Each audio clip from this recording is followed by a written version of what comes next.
listening to the #1 real estate podcast. We talk with real estate agents all across the world about their wins, losses, lessons, and stories. Hi, my name is Cody from Sheridan Street. I'm joined with my co-founder of the Real Estate Growth Academy and the co-host of the RE Agent podcast. You are listening right now to the RE Agent podcast. Vikram, before we introduce our guest today, how you doing, man? How are things? I'm great. I'm glad that I got this invitation last minute. I know, right?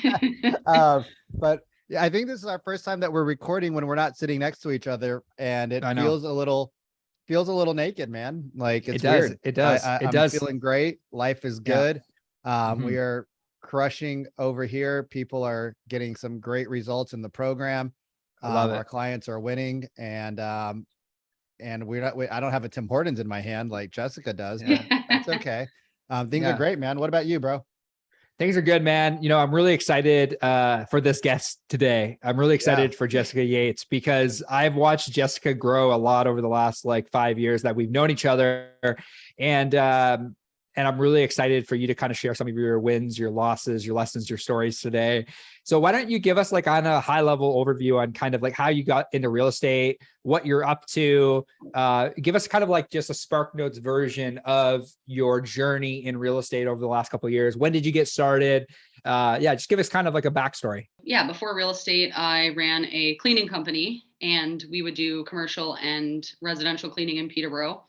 So I started the company in 2009 and then we grew it and had numerous employees, some that would do just commercial, some that would do residential and that sort of thing. And for a long time, I was also doing the cleaning, but then I stepped it back and just focused more on the quoting and the billing and the management side. And that's what I did before real estate. Awesome. I've been go ahead, Vic. It's interesting because one of the things that Cody and I always talk about is that people who are very successful in real estate typically come from entrepreneurial backgrounds, or they have mentors or coaches or something of that nature, which helps them. Mm-hmm. And so the fact that you were, you basically did what most successful real estate team leaders do. They were in the trenches. They started having success. And then they started hiring out a team. And that's kind of what your path was you sold some real estate and then you started to do some other things, but you came from an entrepreneurial background where you were doing the work and then you built a team to help support you. Exactly. Yeah. And it was a lot, to build that cleaning company because I didn't have many resources. I didn't even have a car. I started out taking the bus, that sort of thing.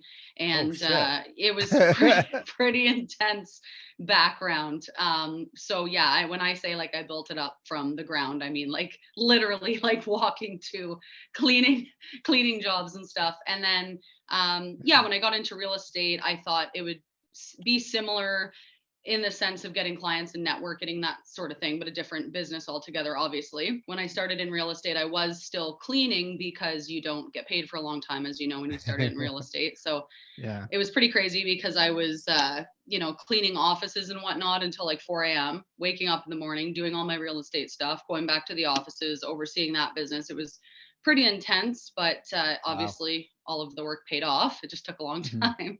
It's like Tony Robbins' story. I know. Yeah. It's incredible, kind of seeing what you've done over the last couple of years. I guess when you started to now, because when you started obviously as a single agent. Now you have a team, and you're growing a team, and you're working with a ton of clients, ton of listings. You're doing crazy production. You just had a kid. It's insane what you're accomplishing. I get your emails and it's oh, I'm on mat leave, but you're not on mat leave because you're doing a podcast and you're doing a lot. So in the early days, what do you think were some of the intangibles that made you successful today from real estate? Because we talk with real estate agents all across North America, and a lot they just lazy. We chat about lazy, very, very, very lazy. So true. They want the leverage and they want the time freedom and the flexibility, but they haven't put in the work that it takes in order to get there, where now people are just naturally coming to you because you've built up the database, you built the referrals, but you're still marketing, you're marketing every day.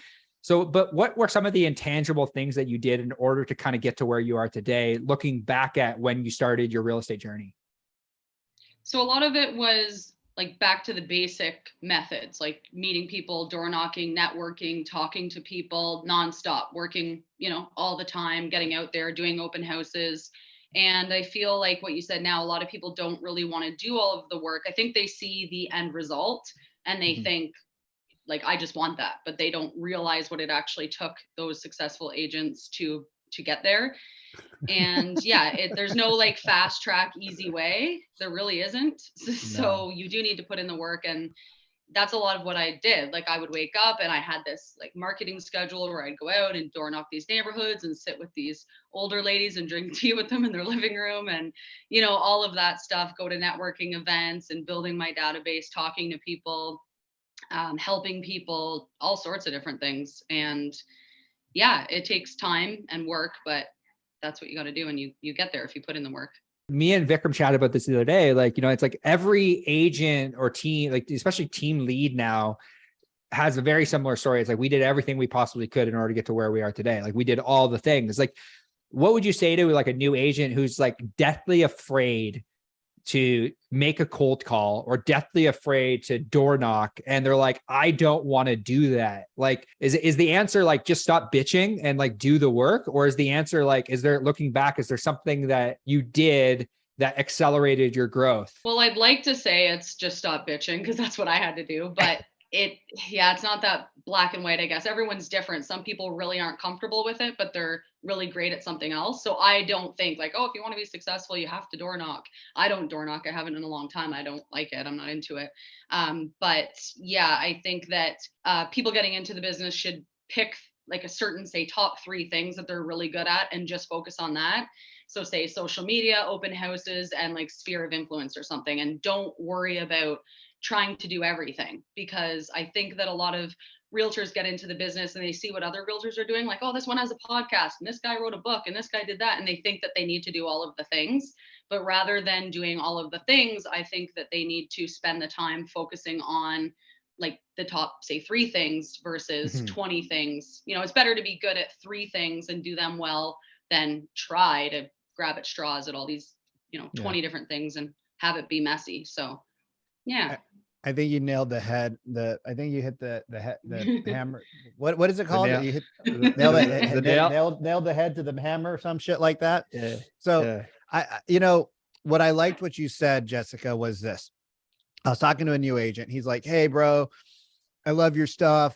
You're so inspirational and blah, blah. And I'm like, bro, like I already know you've done 0 deals. Just the way you talk, I know you've done 0 deals. And I'm like, tell me your production, show up to my free class, right? Doesn't show up, registers, doesn't show up, then hits me up the next day. Hey, I got busy. What are you busy doing, bro? You're not selling anything. You ain't got a job. You live in your mom's basement. Like, what are you so busy that at 12 o'clock in the afternoon, you couldn't show up, right? Lazy. Then says, hey, can you do a social media audit for me? I said, you don't need to worry about social media, Jessica. What you need to worry about is, how do I get now business, right? Because there's now business, which is like open houses, door knocking, making calls, sphere of influence, whatever you want, which is, as a new agent, you have to put in sweat equity. Where you're at now, you put in check equity. Now you say, hey, I don't want to do open houses. I can have a geo farm. I don't want to do door knocking. I can have an ISA. I don't want to do this. I can have a this. But you didn't have that at first. And what I heard you say was, I have my long term, which is build my brand. And then I have a short term, which is like an open house. And then I have a medium range, which would be like a geo farm or door knocking strategy. Or sphere of influence, or yeah. So you kind of touched on, and I think where the real estate industry fails teaching agents and even experienced people is that you have your now business, and Cody and I talk about this a lot. We have now business, we have future business, and then we have like a mid-range business. And I think you nailed it without maybe knowing that you were nailing it. Maybe you did, maybe you didn't. But as you look back and you're like, oh yeah, that makes sense. You literally said you got your now, your future, and your mid, and you need all 3 of them to be successful. So yeah, what Cody always says is like, you need to put in the work. You can't just treat people like, like they're nothing because they're not buying now. Those cold leads, like when I was newer, I was treating those cold leads like they were hot leads. So they never forgot me. And a lot of them even said, someone recently left me a review that said, you know, Jessica never treated me like a tire kicker, even though, like she said, I was a tire kicker basically. And she said Yeah. she never treated me like that. And I ended up selling, Yeah. I ended up selling one of their houses and whatnot, but they remember that because they are people you're talking to. Like when you see these emails come through on realtor.ca or whatever, it looks like just a first and last name, but they're actually real people. And a lot of the time they have more connections, not that it really matters, but than you even realize. Can you say that one more time a little bit slow? Let me give you an applause. Yeah. Can you say that one more time a little bit slowly, Jessica? Because some real estate agents, like they're driving, they're busy, like, you know, living in the basement, smoking weed, drinking beer that their parents paid for. So could you just say that one more time for them? Because I think you need to repeat that so they can hear that. So yeah, cold leads are real people. And if you treat them like real people, they remember, right? They feel brushed off when you're brushing them off. I see it all the time, even on the other side where, you know, I say, do you have a realtor or whatever? And they're like, well, we were kind of talking to this person, but like they never get back to us, or they didn't email me when they said they would, or they were supposed to come to my house and they didn't, or whatever. Crazy. And I realized, because yeah, maybe at the time they didn't seem so serious, but everyone is a cold lead, I think, at some point, even the hottest leads, right? They first start thinking about it. I don't know, should we move next year? And then it escalates. Yeah. So people that are just kind of sitting around waiting for those hot leads to just knock on their door or call and say, hey, I want to sell my house, like that's pretty rare. Even for me being established, it's rare that, you know, they always want to interview, or they know 20 other realtors, or 500 if it's Peterborough. Yeah. 5,000. What I've been so interested with your journey over the last year, because I had a conversation with a local realtor in Peterborough, and I remember recording a video about this because the realtor like asked me, they're like, how is Jessica getting so many listings? Like, how is she getting so many listings? And I like pulled up your social media, and I'm like, she posts 6 times a day on Facebook. Like she's in Real Estate Hacks like 5 times a day posting. Like, well, of course she's getting these agent to agent referrals. Of course she's getting these like leads. She has 5,000 like friends on Facebook, and she's consistently active. How do you stay on top of social media now? Because you're still doing production. You know, you have a team. You still like, you have all of the things, all the things that people say, I don't have enough time in my day in order to do. And you have all those things as well, while managing a team, which I would argue it makes it even harder because you're managing a team versus a single agent, because then now you have people that are actually you're responsible for. How do you manage your social media content calendar? Does it come intuitively to you? Like you're just posting questions. Like, did that come intuitively to you, or like? So for the most part, it does. My mind is just kind of always going. So I think sometimes when I post something, people are like, where did that come from? Like, what's the intention? I'm like, no, there's literally none. I randomly just thought, what if this were to happen? What do you guys think? And I ask. Whereas I think most people would be like, well, no, I'm not going to ask that on Facebook. That's embarrassing. I'm not going to post that, but I do post it. So I think that a lot of what I post, like it is just me. Like, but you know, before I was in real estate, I still would post it. It's not that I'm trying to like get followers, or it may look that way, because people have said to me like, oh, we understand why you post so much, because you need to be out there. And it's really not that. It's just kind of who I am. And I think a lot of people put way too much thought into posting. I didn't realize because I'm not this way, but like in the Real Estate Hacks group, for example, I get a lot of private messages from people that are afraid to post, and they'll say like, can you post this for me and just not mention me? Or I'm like, what? Crazy. That's a really basic post, but sure. So yeah, some people are, I guess they feel awkward posting, but I don't care. I guess, yeah, I just don't. So I just post it, and it works for me because it's genuine. I'm not trying to get clients or whatever it might look like. And the people feel that they can connect, because it's real life stuff I talk about, right? As you can see, it's not just real estate. It might be like mom issues or people issues, or, you know, all sorts of things. Positive thing, the good side, the bad side of all kinds of different things, not just real estate. I was talking about this earlier today on social.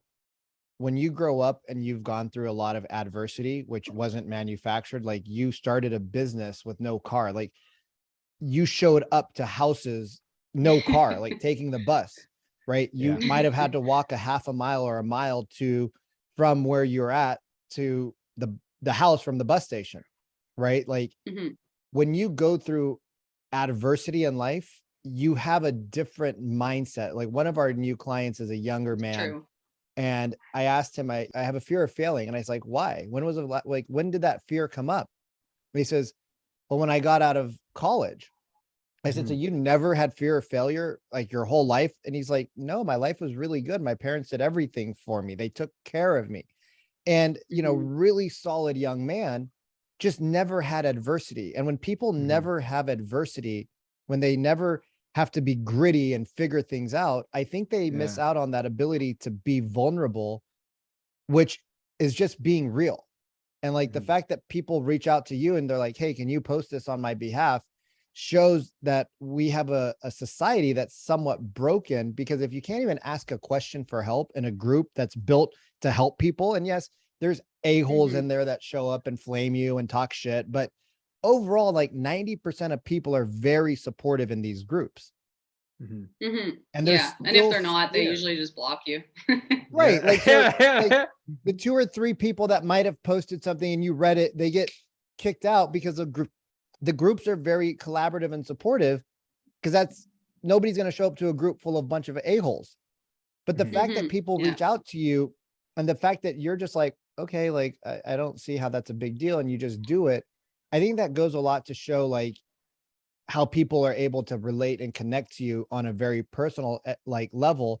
And I think that connection is what helps you potentially, like, I don't want to put words into your mouth, but do you think that ability to connect with people on a very vulnerable level is also one of the things that makes you a good leader and a good realtor? Yeah, I think so. Because there's been many times I've been at an appointment and I've never even met the people.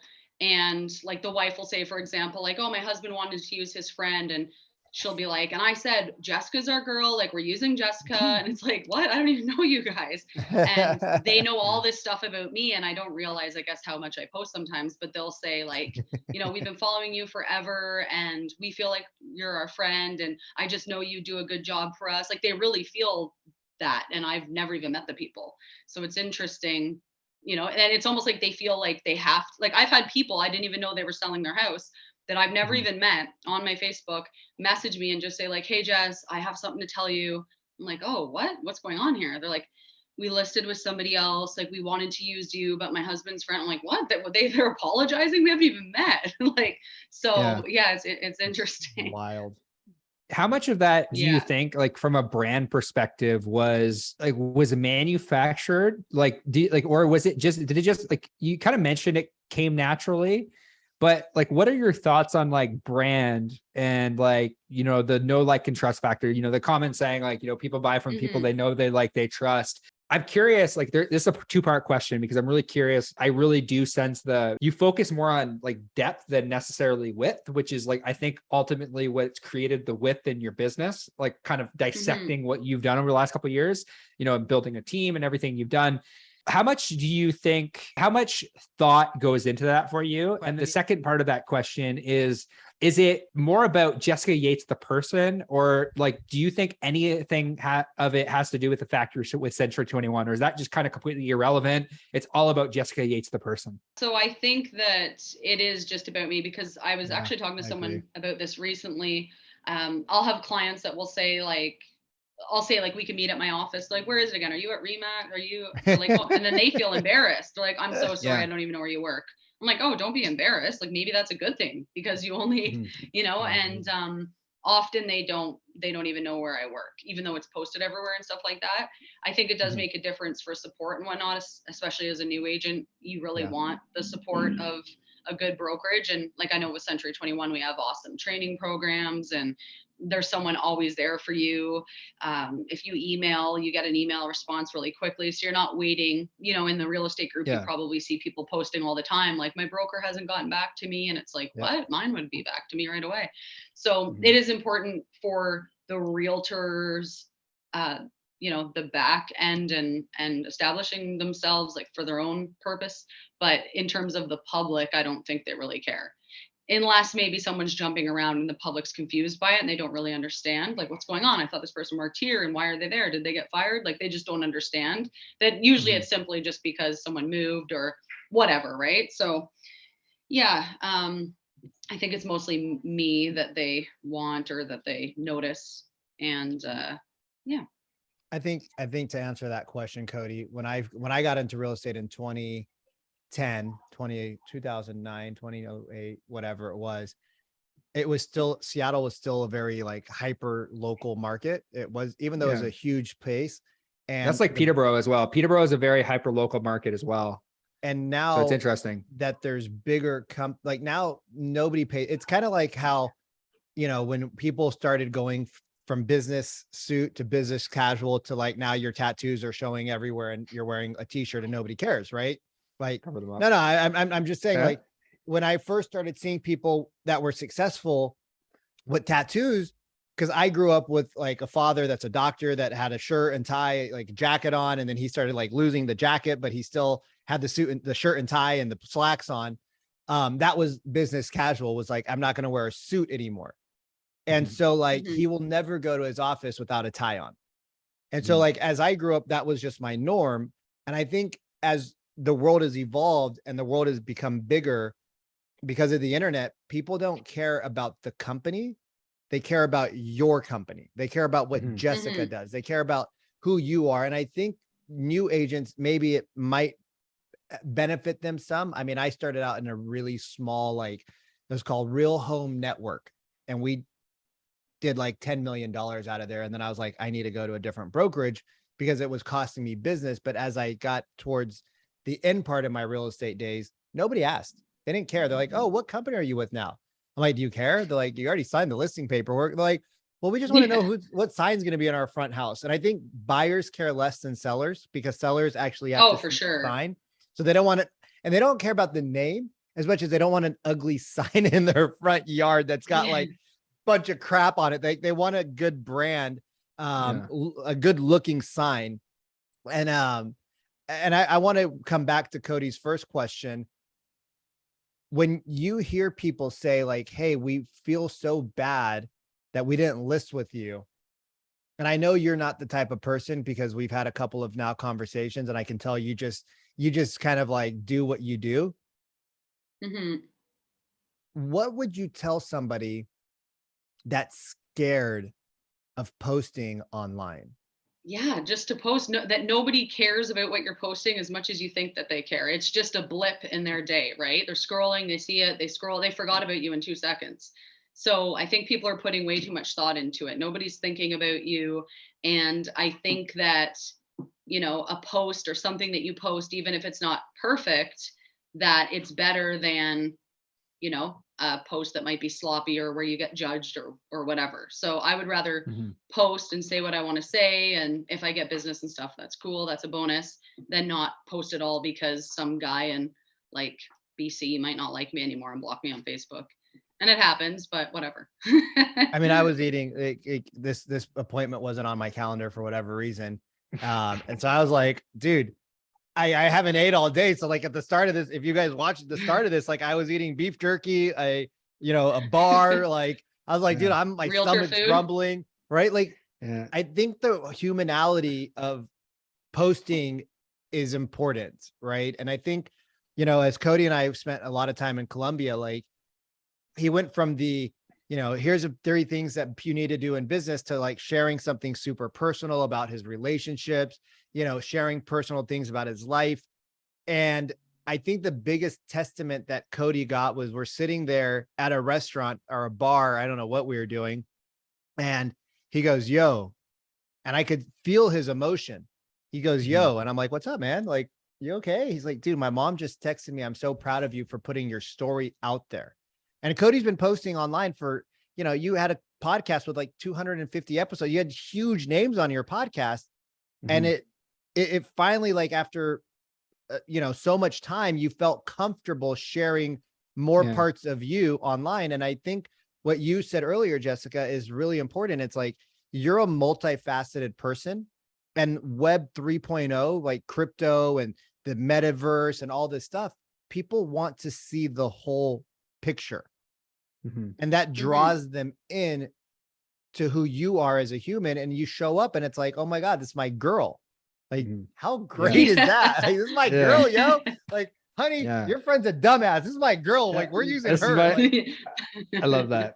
That's how it is. And it's like what Cody was saying, like the classic, you know, people hire people that they like, know, and trust. So they get all of those things from the genuine, vulnerable post. They're like, I like this person. They're real. And I feel like I know them because I know about their life, and I trust them because they trust me with their vulnerable information. So yeah, I think that's what it is. And then if they don't like you because they're like, this person's crazy for posting all this stuff, they're not your people anyways that you would want to work with. So amen. Cool that it's filtering them out. I guess it's a bonus. Yeah. Well, it's interesting because, like, you know, I think you've done a really great job at attracting your tribe, like watching you from afar and, like, you know, feeling like, I think we've hung out in person like a couple times, but like, you know, it's like, I feel like I feel like I know you very deeply because of your online presence. And it's really cool. Like, how do you carry that into that brand into kind of building your team? Like, because I've seen you kind of build your team over the last like couple of years where it's like, you know, getting support, and like maybe walk us through that process of like, how has the brand Jessica Yates kind of built the team? And like, because you went from a solo agent to now where it's like, now I see photos of you and a team. So like, what has that genesis been like for you? And what have been some of the learning lessons that you've made kind of like growing a small team? It's been good. I think it's important to have people, they're never going to be the exact same as you. So I think my issue or whatever for years when I was thinking about it and looking at people and stuff is that I always wanted someone that was the exact same.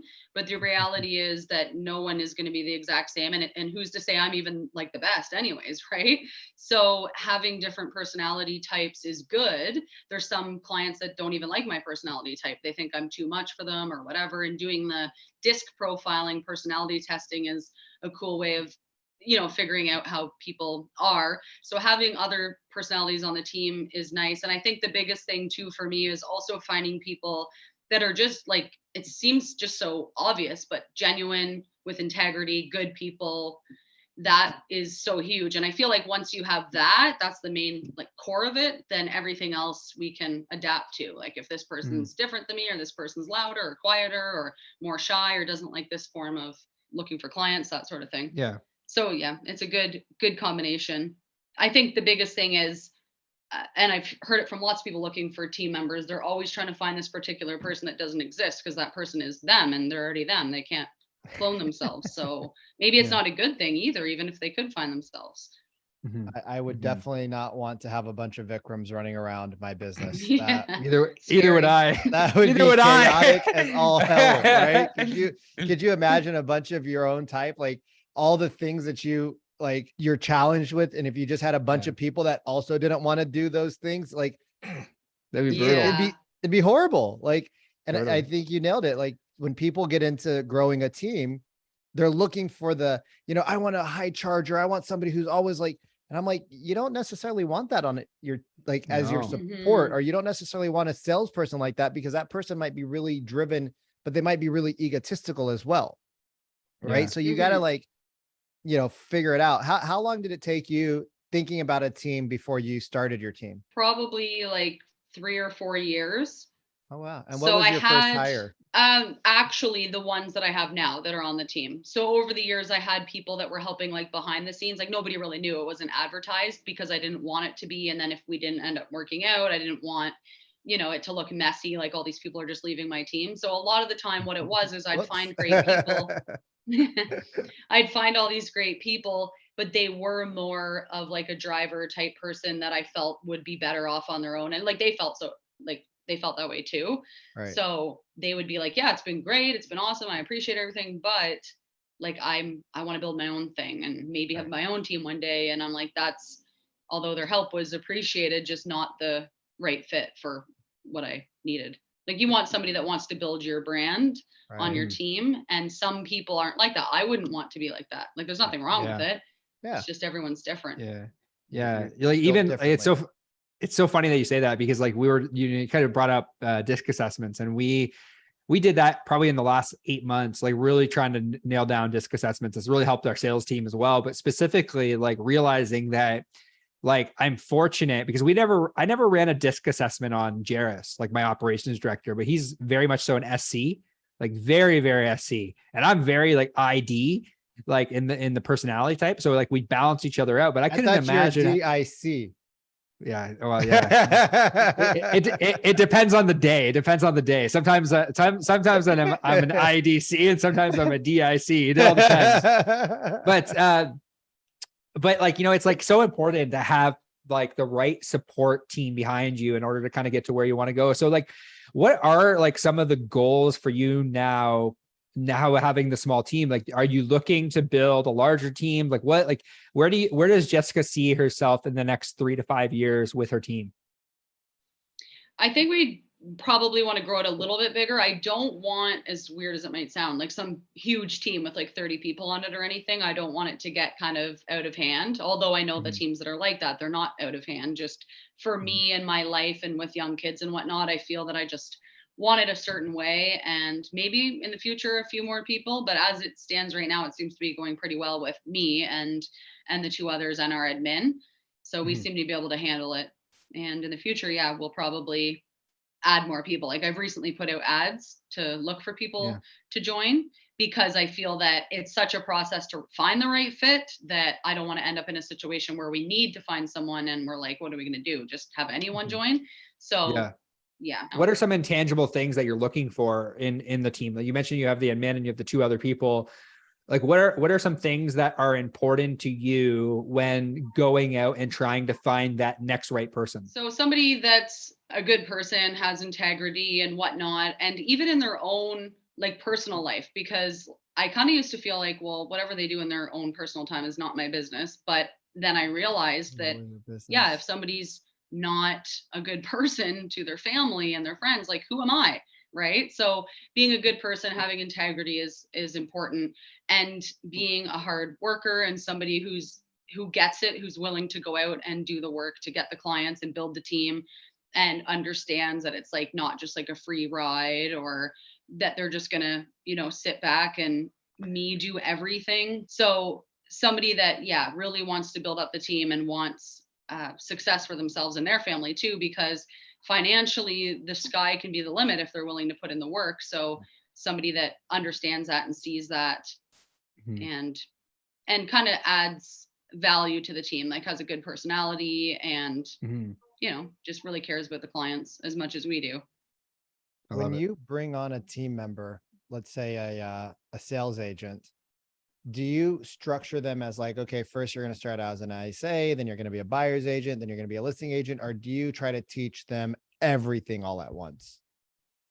Not everything all at once, just because I think it's too much and it's overwhelming. As much as I want to, I feel that like when I think back to how much work it's actually taken me to learn all these different parts, crazy. I couldn't just teach them that in like a weekend or something.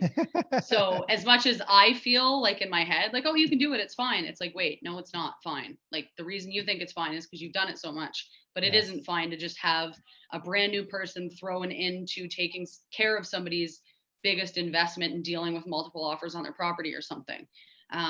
It's just not right. So yeah, kind of step by step. So my 2 teammates right now, we've co-listed a few places of listings that they've brought onto the team, but for the most part, they work with buyers. Okay. So they've worked with so many buyers now that they're ahead of the average person. So even though they've only been on the team for like a year or so, they are in the same situation as maybe a realtor who's been in the business for like 6 or 7 years, I would say, because of the experience and training and offers and houses they've sold and all of that sort of thing. So I would trust them to take on a new buyer and not think that something's going to get messed up or whatever. And are they shadowing you, or do you just have like programs that you teach them? Like, how are you? Because, you know, a lot of newer team leaders, right? They're successful agents. They say, I want to be a team leader. I want a team. I want to have other people underneath me. I want to help them. What is like their, you know, I know it's super important their first 30, 60, 90 days to get some sort of success under their belt, so that they don't get complacent or they, you know, don't go broke. What is your like first 30 to 45 days with your team members look like? So far how it's been is they kind of hit the ground running. So that's kind of how it was for me when I started in real estate. I hit the ground running, just working so hard. But yeah, they really get a lot of experience up front because they're just working with so many people at once. And then of course I'm there. So we have group chats with all of our clients. So I see everything that's going on. I jump in if needed. If they needed help at the start, I would, take over a conversation, or in our private group chat, guide them through it, like particular situations, because there's just so many different real estate situations. It's not black and white. There's all sorts of things about, as you know, the actual transaction, or like, what if this happens, or the final walkthrough, or something that's broken, or the client thinks you put this in the offer and you didn't. Like, there's just so many things. So teaching them like to navigate through that stuff too is huge, because I've done it so many times. Almost anything that can happen. I want to tackle team communication, because I don't think we've ever tackled that on a podcast yet. So we use Slack as a team in order to communicate. Like you mentioned, like group chats. Like, what are you using in order to make sure that your team is staying connected?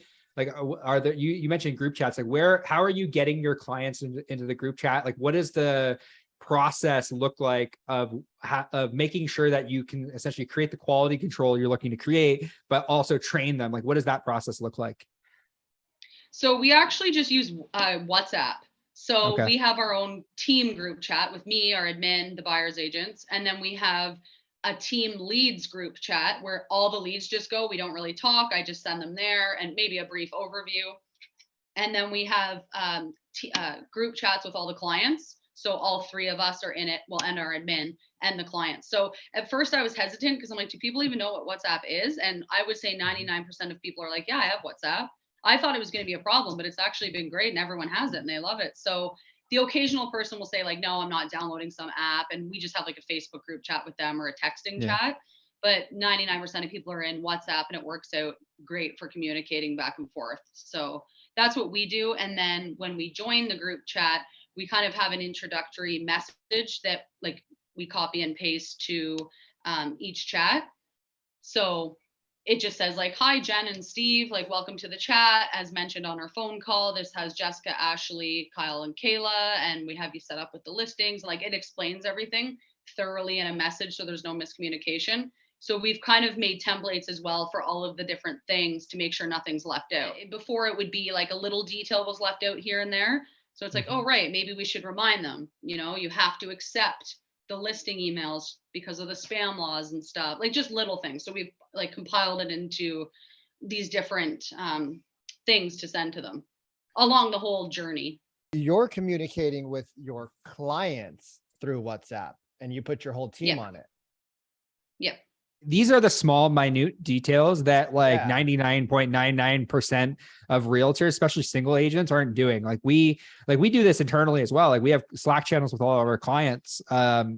Like these are all minute details that like, this is just phenomenal. Like any agent listening to this podcast right now, for the love of God, take this and run with it. Because this is like, I don't think I've ever heard an agent do this, but this makes sense because, some of our most successful agents that we've worked with over the last couple of years, there's been three commonalities. Either A, they're on a team; B, they've ran a business in the past, which, you have, or C, they've hired a coach. Like they have one of those three things in common.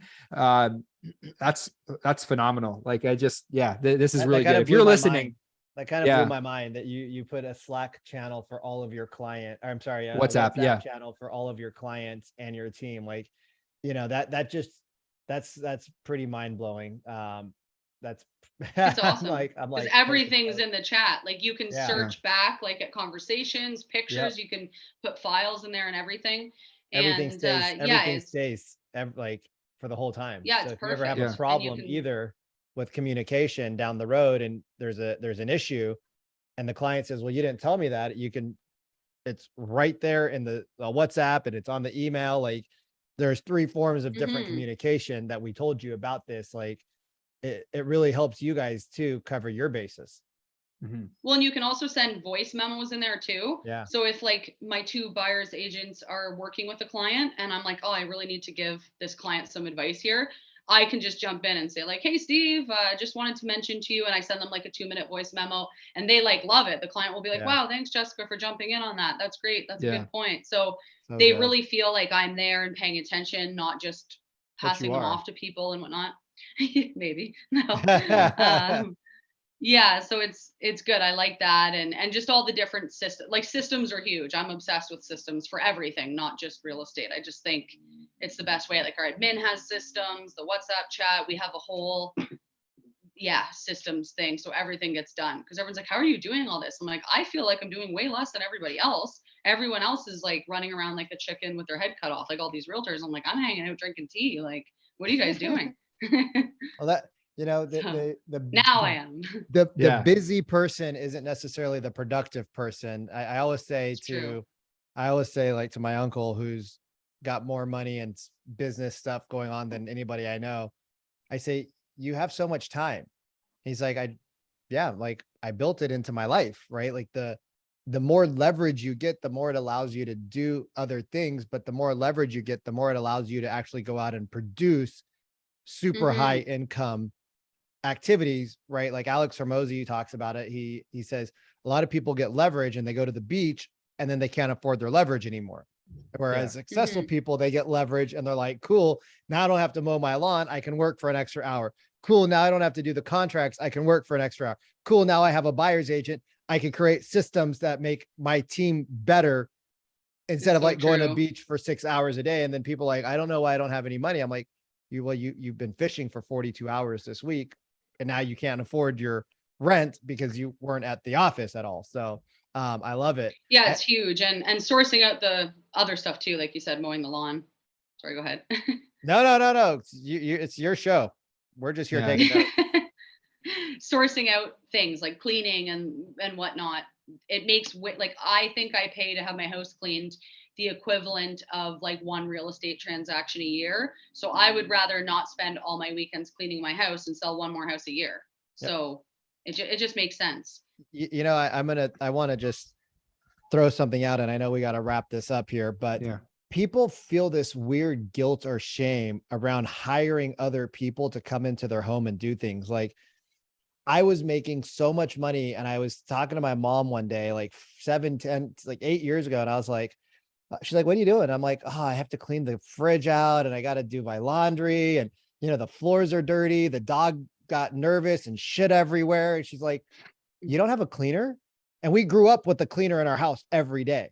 My mom's like, you don't have a cleaner? And I'm like, I never thought of it. She's like, why don't you have a cleaner come over to your house? And I'm like, I don't know. She's like, who takes your dry cleaning downstairs? I'm like, Mom, it's an elevator, like through the concierge. She's like, okay, that's fine. But it was like somebody had to say it. And then it's not having guilt around it. Like your time is worth so much more. And a lot of people enjoy like doing things around the house. Like they enjoy the handyman work. They enjoy the gardening work. They enjoy the cleaning work. Like they get a deep sense of pride and satisfaction out of it. Whereas for me, and maybe for you, it's like, oh my God, I got to do this chore because, I have to do it. And so bringing people in without guilt, I think is something that is really important. Like I have people that fold my laundry at home. Like I like to wash laundry. Oh, me too. But they fold it and put it away. And I'm like, and somebody's like, you're so lazy. And I'm like, you have no idea how much that cramps my style of work. Eats on you. Same with me. It's true. And I think that it gives you more time to do the high level stuff and spend time with your family. So all weekend I'm hanging out with my kids, doing stuff. I'm not busy doing laundry and folding stuff and putting it away. And because it would be all the time otherwise. So this way I pay people to do things and then I can go work on high level stuff for my business or randomly go to the zoo on like a Thursday afternoon. I don't have piles of laundry. So it just makes sense. It's perfect, really. I love it. Jess, I just want to say thank you more than anything for taking time today to share like a lot of key actionable insights that real estate agents can take to, kind of build their own successful business in their own market. I kind of want to end with two things. Number one, we're in a shifting market. A lot of things are happening. A lot of people are scared around the shifting market and interest rates. Like, what are one thing that realtors should be doing right now in order to win in this shifting market? So I think that they really need to be out there giving value to people and educating them and genuinely trying to help them, networking and being top of mind. I think that like the fake market, I call it, that we were just in over the last couple of years is gone. So they're not just going to call anybody now and whatnot. They're going to want the people that are giving them value and teaching them and, you know, doing all the things that you're supposed to do. We kind of got away with not having to do the things you're supposed to do over the last couple of years. But I mean, that wasn't, I say it was fake. It was fake. It wasn't a real picture of what real estate is. Too good to be true. Really, it was. Yeah. But so I think just giving value to people, actually being there for them, educating them is huge because they're going to want to go to you. And the ones that have value or offer value are going to stand out more than, you know, all the 20 million realtors in your social media feed. People say value, but like a lot of even experienced agents don't know what that means. So somebody that gives you value, like actually knows what's happening in the market and can explain it to you and maybe give examples or walk you through like what a smart move is, not just say like, buy real estate, it's the best investment. Like, I mean, it's a good investment, but like elaborate on that. Why? Right. So someone that's able to like dissect everything for people and explain it to them is huge. And then someone that's actually going to try and market the property, but has a good marketing plan, not just like, oh, we posted on social media. Like everyone posted on social media. Everyone gets professional photos. So I think that so good. The realtors need to really work on building their marketing plans to be amazing. So when they go to appointments, the clients are blown away and they're like, I want this person. Yeah. That's so good. When you were saying that and you were explaining kind of the value piece and like the tangible assets and the tangible things that you can do, like making your listing presentation better or making your buyer consult better. What ran through my head is something me and Sharon, my mentor, we were talking about the other day about like in this market, it's important to ask yourself the question, did the market grow or did your business grow? For most agents, your business over the last 2 years did not grow. The market grew. So what you're going to have to, the market grew massively. So what you have to do in the input in order to get the output, it's, you know, you have to do more. You have to go back to the basics. So Jess, I really appreciate you. If somebody were to want to reach out to you or somebody in your local market wants to reach out to you to kind of like list their property or, you know, an agent wants to send you a referral, where is the best place that we can, you can send them or they can reach out to you? They can message me on social media. So it's Jessica Yates Team Peterborough on Facebook and Instagram, or they can text or call me and, or email me. So all that information is online too. Or if they just Google Jessica Yates Peterborough, it will come up. Thank you so much for today. And thank you for tuning in. Let's do it again. And thank you for tuning into another episode of the RE Agent Podcast, the #1 real estate podcast in the world today. Number one. Number one.